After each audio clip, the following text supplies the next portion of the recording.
It began with a speech that immediately descended into political hell for the seat.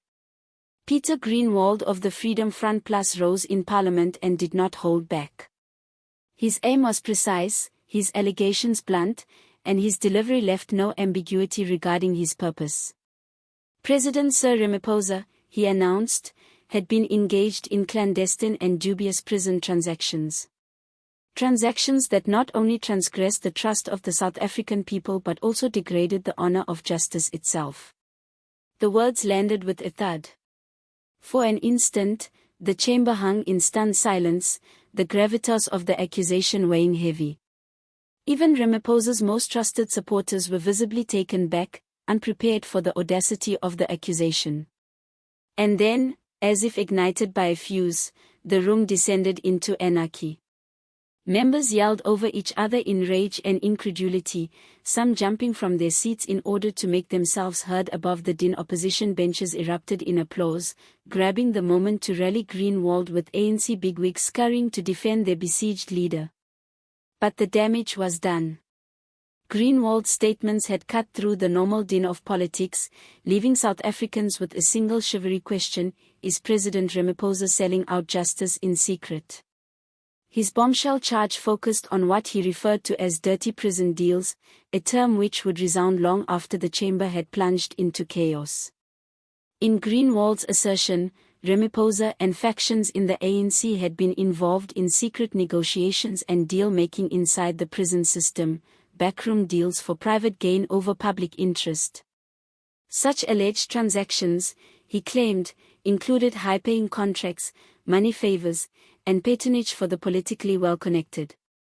It was not just about the money flow, however, although the amounts being suggested were considerable. It was a matter of power, control, and influence within prisons.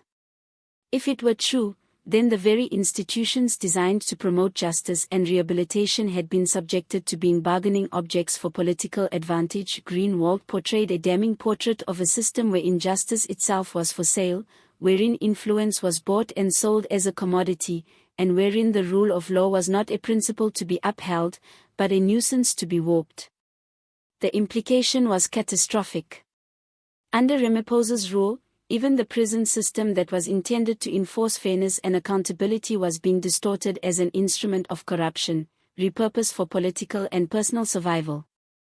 It wasn't simply a matter of prisons, it was a matter of the breakdown of governance. The ANC's response was swift and vicious. Top party leaders berated Groenewald for peddling falsehoods, concocting conspiracies, and working to destabilize the ruling party. They accused him of raising eyebrows, doubting his motives, and playing Parliament as a platform to act out theatrics for political purposes. But underlying the blistering denials lay something much more revealing: desperation. For if even a small portion of Groenewald's claims were valid, the ANC risked not only its credibility, but also its exposure to probes that could reach the uppermost levels of power and assail the president himself in his office. Parliament quickly devolved into shouting sessions. Members rushed out in outrage while others convened into little groups, whispering frantically into their phones as if racing to find directions or damage control mechanisms.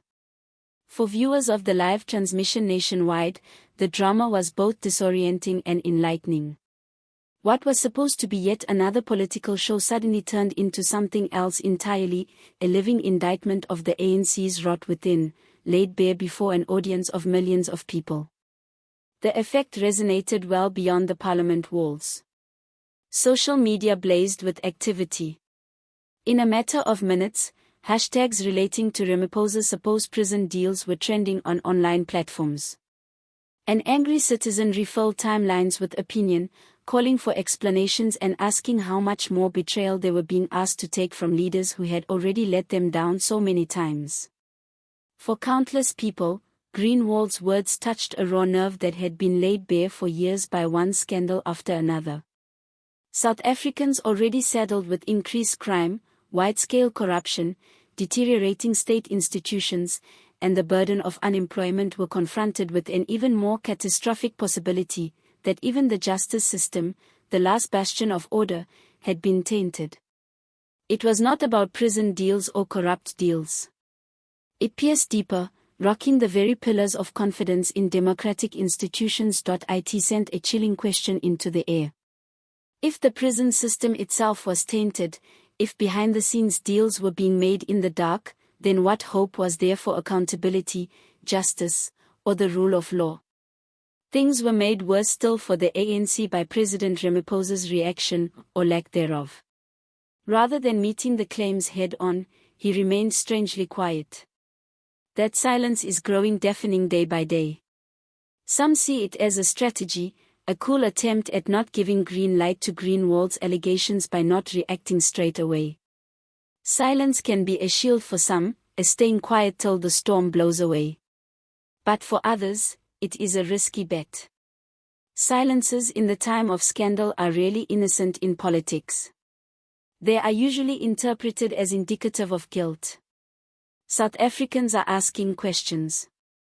Opposition parties are demanding probes, parliamentary inquiries, and even judicial investigations into so-called prison deals. But the president's office has offered little more than ambiguous denials and clumsy efforts to change the subject. This has created a yawning chasm in the public record, one into which Groenewald and other opposition leaders are all too happy to pour their own damning conclusions. With every passing day, uncertainty only fuels suspicion. If more evidence comes to light or if Groenewald's disclosures are successful in prompting a formal inquiry, the repercussions will be devastating for Ramaphosa and his supporters. The repercussions may reach beyond reputations and recast the very balance of power within the ANC. Whether the ruling party succeeds in stifling the blaze or if this day fuels something bigger, one reality is certain: South Africa is witnessing a political awakening. Each scandal, each revelation, and each outburst in parliament brings the people closer to calling for actual change and spurning the status quo. Ramaphosa's quietude may protect him for the time being, but the storm brewing around him is by no means spent. History is playing out in real time, and this could be only the start of a much bigger accountability. For South Africans, the decision is growing more obvious with every political crisis: tolerate more of the same, or hold accountable politicians who have promised reform for years, but delivered none. The confrontation in Parliament was not just a fleeting spectacle.